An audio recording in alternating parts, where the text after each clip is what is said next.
Cuando se vio libre de enemigos, no sintió más deseo que recobrar su primitivo tamaño. Pero ¿cómo?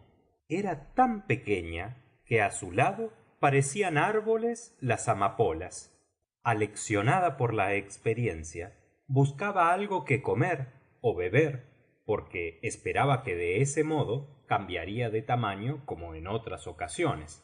De pronto se fijó en una gran seta, encima de la cual estaba sentada una oruga azul, muy grande, con los brazos cruzados, fumando tranquilamente una pipa turca, sin ocuparse de nada de lo que ocurría á su alrededor. Alicia se decidió á hablar á la oruga para exponerle su deseo, que no era otro sino crecer. Me gustaría ser un poquito más alta, dijo, porque no tengo más que 7 centímetros de estatura y parezco una enana. Pues no es mala estatura, dijo la oruga airadamente, irguiéndose al hablar. La oruga medía también 7 centímetros y medio. Pero no estoy acostumbrada á ser tan pequeña, imploró Alicia con tono lastimero, y á continuación pensó: esta gente se ofende por cualquier cosa. Te acostumbrarás con el tiempo, dijo la oruga y siguió fumando. Alicia esperó pacientemente hasta que se le antojó hablar nuevamente á su extraña interlocutora. Al cabo de un par de minutos la oruga se quitó de la boca la pipa, bostezó un par de veces y se estiró. Luego se bajó de la seta y echó á andar diciendo: un lado te hará crecer y el otro te hará achicarte. ¿Un lado de qué? ¿Otro lado de cuál? Se preguntó Alicia á sí misma. De la seta, respondió la oruga como si la niña hubiera hablado en alta voz, y un momento después desaparecía. Alicia se quedó contemplando la seta pensativamente por espacio de un minuto, porque no sabía qué lado serviría para crecer ni cuál para achicarse. Por último extendió los brazos todo lo posible y arrancó un trocito del borde con cada mano, uno de encima y otro de abajo. ¿Cuál comeré?, pensó, y mordió un poquito del trozo que tenía en la mano derecha para ver el efecto. Un momento después sintió un violento golpe en la barbilla. Se había dado con ella en los pies. Alicia se asustó mucho ante tan brusco cambio, pero comprendió que no había tiempo que perder, porque se estaba achicando rápidamente, y en seguida quiso comer otro trozo. Tenía la barbilla tan pegada a los pies que apenas podía abrir la boca, pero al fin lo consiguió y comió un poquito. Un minuto después había crecido de tal modo que le sobresalía la cabeza sobre un mar de hojas verdes, y estas hojas verdes eran las de los árboles que la rodeaban. Una paloma le dio un picotazo tomándola por una serpiente, y no era extraño, porque tenía el cuello desmesuradamente largo. Sin embargo, comiendo trocitos muy pequeños de la parte de la seta que hacía achicarse, consiguió recobrar su estatura corriente. Pero luego, para poder entrar en la primera casa que encontró en su camino, tuvo que comer seta de la otra mano, á fin de achicarse hasta quedar de 25 centímetros de alto. En la puerta de la casa había dos criados de librea. Uno era un pez y otro una rana. Ambos entregaron á Alicia invitaciones de la reina y de la duquesa para jugar al diabolo. En aquella casa vivía la duquesa. La duquesa era una pata, y cuando entró Alicia había un gran alboroto porque la duquesa y su cocinera estaban regañando porque la sopa estaba salada. La cocinera tiró a la duquesa todo lo que tenía al alcance de la mano y estuvo a punto de dejar chato al duquesito de un cacerolazo. La duquesa tenía al niño en brazos y lo acariciaba ridículamente, pero luego se lo arrojó á Alicia diciendo que lo cuidara ella si quería. Alicia lo sacó al campo y estaba mirando á la criatura cuando se le convirtió en un cerdito, saltó al suelo y desapareció corriendo. Como es pequeño está muy mono, aunque es cerdo, pensó Alicia. Pero habrá que ver lo feo que será cuando crezca. Alicia se sobrecogió al ver en lo alto de un árbol un gato que ya había visto en casa de la duquesa. El gato hizo una mueca al ver a la niña, pero no era desagradable. Sin embargo, como tenía las uñas muy largas y los dientes muy aguzados, Alicia comprendió que había que tratarle con respeto. Señor gato, empezó a decir tímidamente, porque ignoraba su nombre. El gato hizo un gesto de agrado que tranquilizó a Alicia, la cual continuó: ¿Tiene usted la bondad de decirme qué camino hay que seguir para salir de aquí? Eso depende principalmente del sitio a donde se quiera ir, respondió el gato. No tengo gran empeño en ir a ningún sitio determinado, repuso la niña. Entonces da lo mismo cualquier camino, dijo el gato. La cuestión es ir a algún sitio, añadió Alicia a modo de explicación. Oh, de eso puedes estar segura. Todos los caminos van a alguna parte. La cuestión es andarlos. Alicia comprendió que no podía negarse esto y formuló otra pregunta. ¿Qué clase de gente vive por ahí? Preguntó. En esa dirección, repuso el gato señalando con una patita. Por ahí vive un sombrerero. Y por allí, agregó señalando con la otra mano, vive una liebre. Visita a cualquiera de los dos. Ambos están locos. Yo no quiero andar entre locos, exclamó Alicia. Pues no tienes más remedio. Aquí estamos todos locos. Yo estoy loco. Tú estás loca. ¿Cómo sabe usted que estoy loca? Preguntó Alicia. Oh, si no lo estuvieses, no habrías venido aquí, repuso el gato. Alicia no consideró acertado este razonamiento, pero se calló.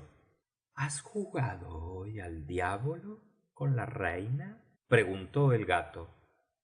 Me hubiera gustado mucho, pero todavía no he jugado.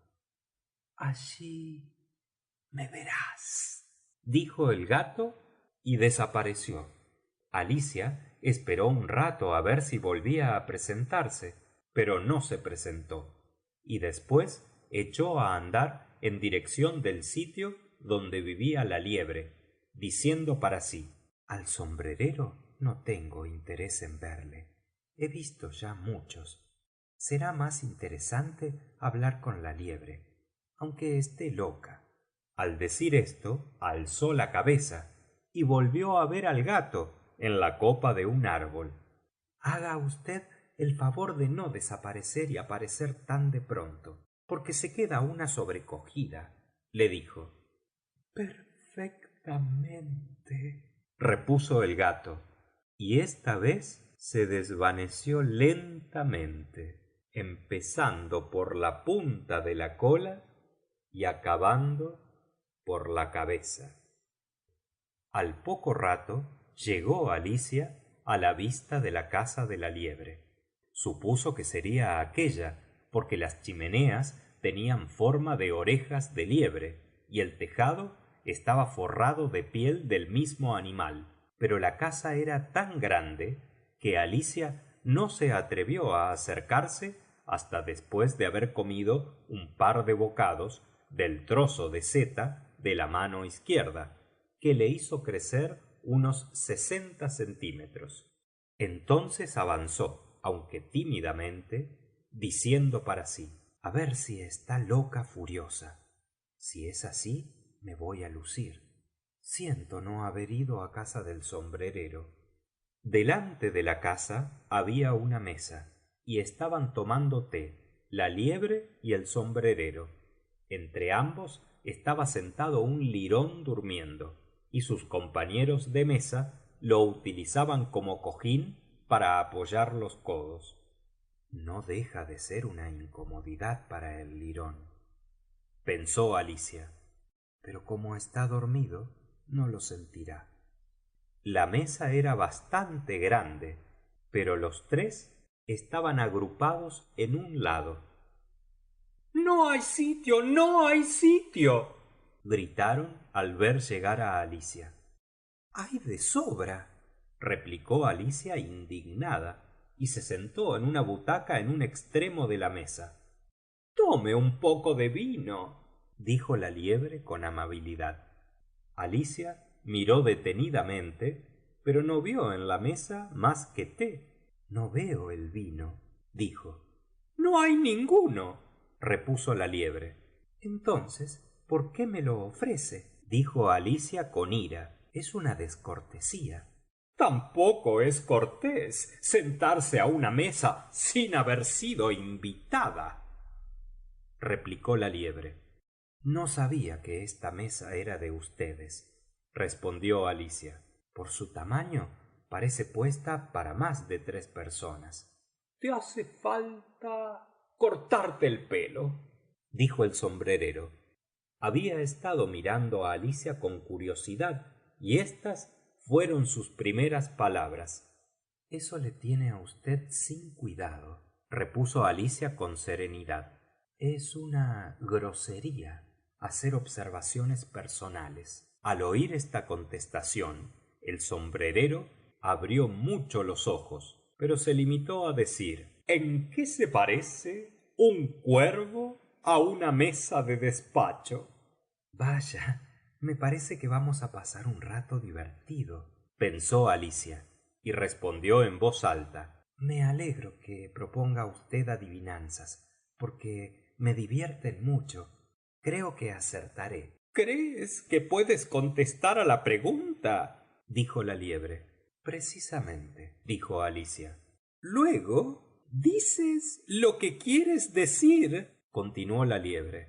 «Sí», respondió Alicia con viveza. «Por lo menos quiero decir lo que digo, y da lo mismo». «No, señora, no da lo mismo», dijo el sombrerero.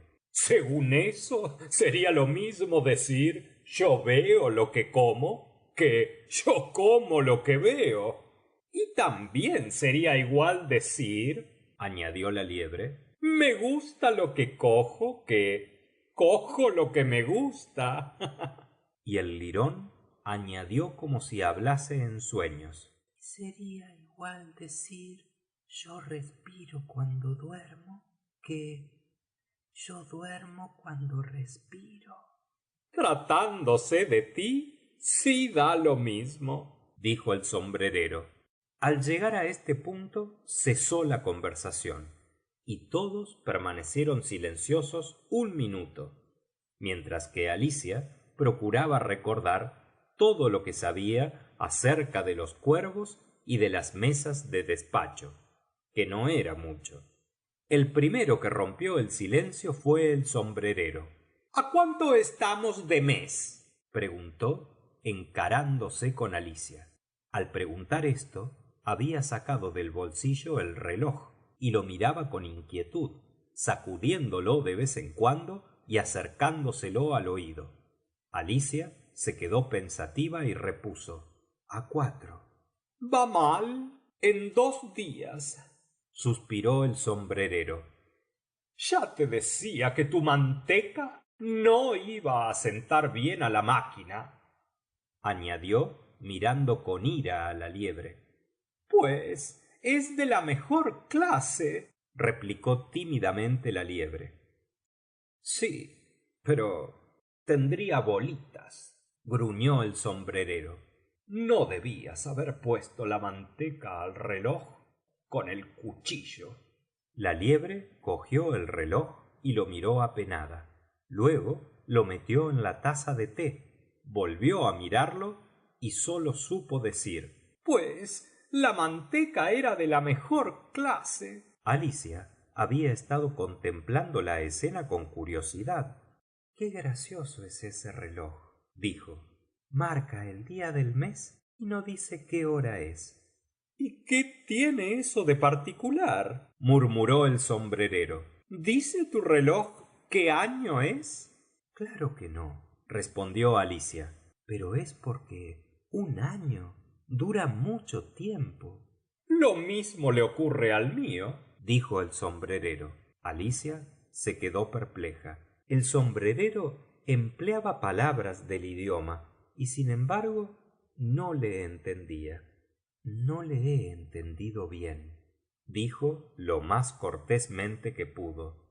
El lirón se ha vuelto a dormir, dijo el sombrerero, y le echó un poco de té caliente en el hocico. El lirón movió la cabeza con impaciencia y dijo sin abrir los ojos: claro, claro, por eso mismo iba yo a decir. ¿Has acertado ya la adivinanza?, preguntó el sombrerero. No he vuelto a pensar en ella, respondió. ¿Cuál es la solución?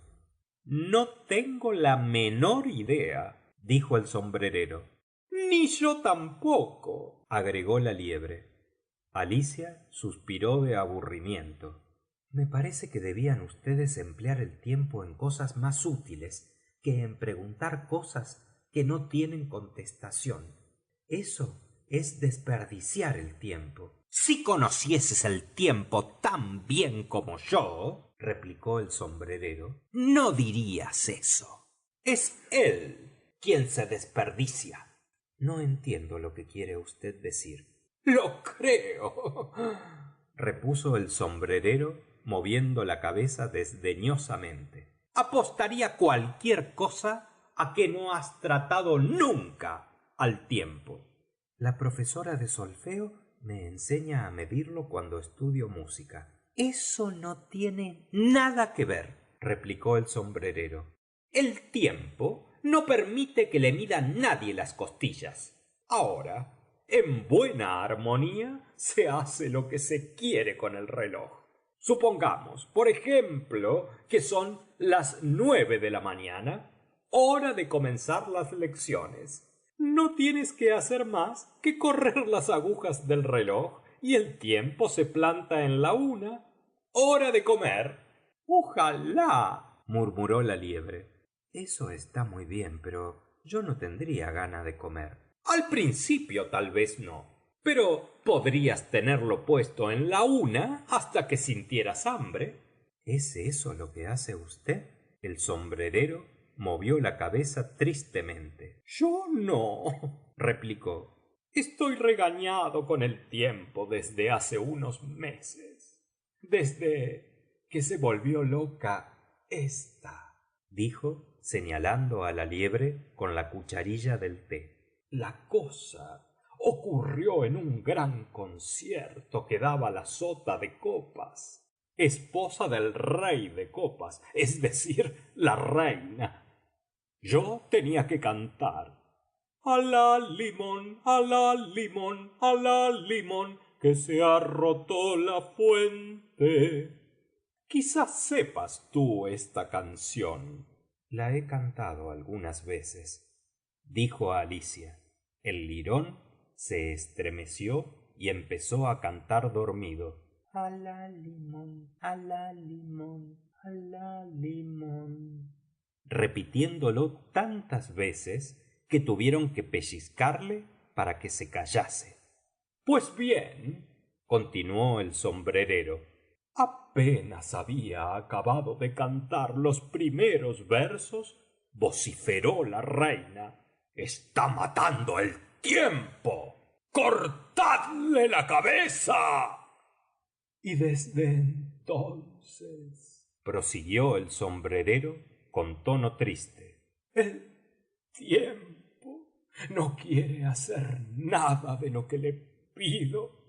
Para mí son siempre las 5. Alicia tuvo una idea luminosa. La hora del té, dijo. ¿Por eso tiene usted puesto siempre el servicio del té? Precisamente, respondió el sombrerero suspirando.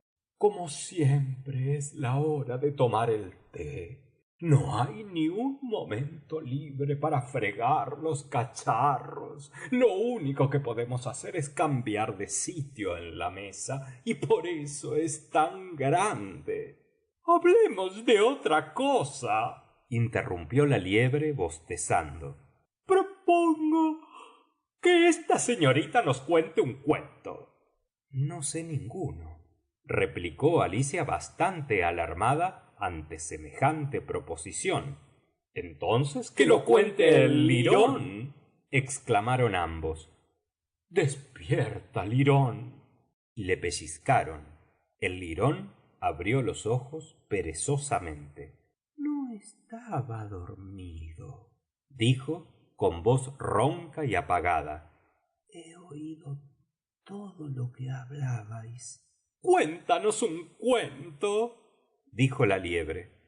Y cuéntalo pronto, no sea que te vuelvas a dormir, añadió el sombrerero. Pues, señor, comenzó a decir el lirón con mucha precipitación. Estas eran 3 hermanitas que se llamaban Luisa, Elisa y Felisa, y vivían en el fondo de un pozo. ¿De qué vivían? Preguntó Alicia, que siempre se interesaba mucho por las cuestiones de comer y beber. No comían más que miel, dijo el lirón después de pensarlo un par de minutos. Eso no puede ser, replicó Alicia. Se habrían puesto malas. Y lo estaban, dijo el lirón. Estaban malísimas. ¿Y por qué vivían en el fondo de un pozo? Preguntó Alicia. Toma más té, dijo solícitamente la liebre a Alicia. No he tomado nada todavía, de modo que no puedo tomar más, repuso la niña algo picada. Dirás que no puedes tomar menos, replicó el sombrerero. Es más fácil tomar más que nada. Nadie le ha pedido su opinión, dijo Alicia. ¿Quién hace observaciones personales ahora? Preguntó el sombrerero triunfalmente. Sin saber qué contestar, Alicia se sirvió un poco de té y manteca, y encarándose con el lirón, repitió su pregunta. ¿Por qué vivían en el fondo de un pozo? El lirón estuvo pensando un par de minutos y contestó al fin: el pozo era de miel. No hay pozos de esa clase, comenzó a replicar airadamente Alicia, pero el sombrerero y la liebre le hicieron señas de que se callase, y el lirón continuó malhumorado. Si no sabes ser cortés, más vale que acabes tú de contar el cuento. No, no, siga usted, repuso Alicia con humildad. No volveré a interrumpirle. Quizás haya alguno. Sí, señora, hay uno, dijo el lirón indignado. necesito una taza limpia, interrumpió el sombrerero. Corramos los puestos. Al decir esto, se corrió un poco más allá. El lirón le siguió. La liebre ocupó el sitio del lirón y Alicia, aunque de mala gana, ocupó el puesto de la liebre. El sombrerero era el único que había ganado algo con el cambio. Alicia salió perdiendo porque la liebre acababa de verter el jarrito de la leche en su plato. Bostezando y frotándose los ojos, el lirón continuó: las tres hermanitas estaban aprendiendo a dibujar, pero sólo dibujaban cosas cuyo nombre empezaba con H o con V. ¿Y por qué con H o con V?, preguntó Alicia. ¿A ti qué te importa?, respondió la liebre. Alicia se quedó silenciosa. Mientras tanto, el lirón había cerrado los ojos y estaba dormitando, pero el sombrerero le tiró un pellizco y, lanzando un chillido, prosiguió el dormilón animal: cosas con H o con V, y por lo tanto dibujaban burros, biberones, armarios, erizos, etcétera, etcétera, etcétera. No siga usted con los etcéteras. Ni burro ni biberón se escriben con v, ni armario ni erizo se escriben con h, dijo Alicia, molestada por la ignorancia del lirón. Pues ellas lo escribían así. ¿Y por qué?, preguntó Alicia. Porque les daba la gana, respondió rotundamente el lirón. Vaya una manera de contestar, protestó la niña. ¡A callar!, ordenó el sombrerero. Alicia no pudo aguantar más y se retiró de la reunión. El lirón se quedó dormido instantáneamente y los demás no notaron siquiera la ausencia de Alicia, aunque ésta volvió 2 veces la cabeza por si la llamaban. La última vez que los vio, estaban queriendo meter al lirón en la tetera. Bien decía el gato: están rematadamente locos. Fin de la sección número 3.